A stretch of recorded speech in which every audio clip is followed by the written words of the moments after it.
দখলদার ইসরায়েলকে যুদ্ধ আসক্তি হিসেবে অভিহিত করেছেন তুর্কির প্রেসিডেন্ট রিসেপ তাইপ এরদোয়ান। তেল আবিবের বিরুদ্ধে অভিযোগ জানিয়ে বলেন, আমেরিকা ইরান সমঝোতা বাস্তবায়নের পথে বাধা সৃষ্টি করছে দেশটি। শনিবার এক সংবাদ সম্মেলনে এসব কথা বলেন তুর্কির প্রেসিডেন্ট। সরি লাইফে কখন কি হয় গ্যারান্টি আছে, তাই ইন্স্যুরেন্স করুন সিটি ব্যাংকে, কারণ ইন্স্যুরেন্স করলে সিটিতে সুরক্ষা পাবেন নিশ্চিন্তে। অর্থনৈতিক সহযোগিতা জোরদারের লক্ষ্যে তুর্কির প্রেসিডেন্ট রিসেপ তাইয়েপ এরদোয়ানের আমন্ত্রণে ইস্তাম্বুল সফর করছেন পাকিস্তানের প্রধানমন্ত্রী শেহবাজ শরীফ। শনিবার দুই নেতার মধ্যে বৈঠক অনুষ্ঠিত হয়। এরপর যৌথ সংবাদ সম্মেলনে নানা বিষয়ে কথা বলেন এরদোয়ান। এ সময় ইসরায়েলকে যুদ্ধ আসক্ত হিসেবে অভিহিত করে তুর্কির প্রেসিডেন্ট বলেন, প্রধানমন্ত্রী বেঞ্জামিন নেতানিয়াহুর সরকার তাদের টিকে থাকার বিষয়টিকে যুদ্ধের সঙ্গে জড়িয়েছে, তাই তারা চায় এ অঞ্চলে যেন যুদ্ধ বেঁধে থাকে।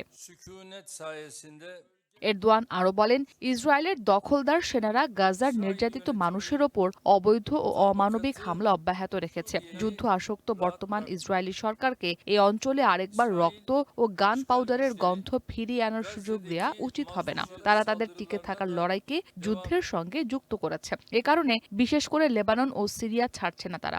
বক্তব্যে বেঞ্জামিন নেতানিয়াহুকে একাধিকবার যুদ্ধাপরাধী হিসেবে অভিহিত করেন প্রেসিডেন্ট এরদোয়ান।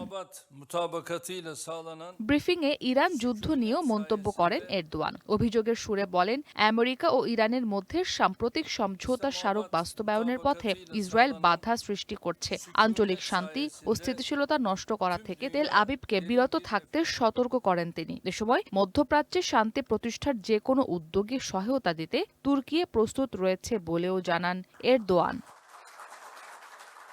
ইসরাত মুক্তি, ওয়ান ইন্টারন্যাশনাল ডেস্ক।